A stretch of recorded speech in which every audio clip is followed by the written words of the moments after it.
Okay, guys, I ordered the Insta Smile that everybody says doesn't work. I didn't get the bottoms, but I did start with the tops.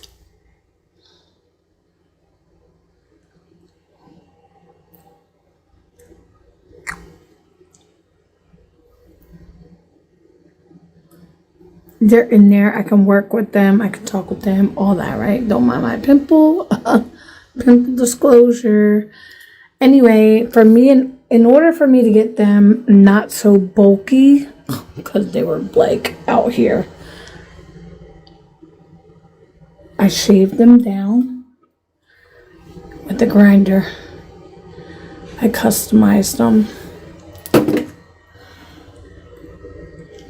Now they're super thin, you see? But I actually shaved them down.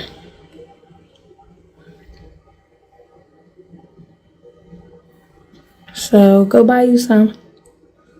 They do work. They just need to take some time to work with.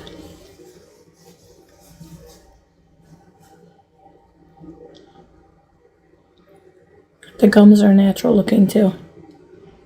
They're not bright red.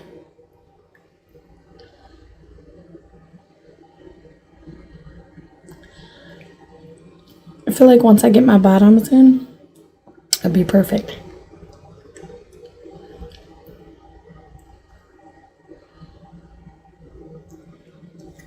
Go get some Insta Smile.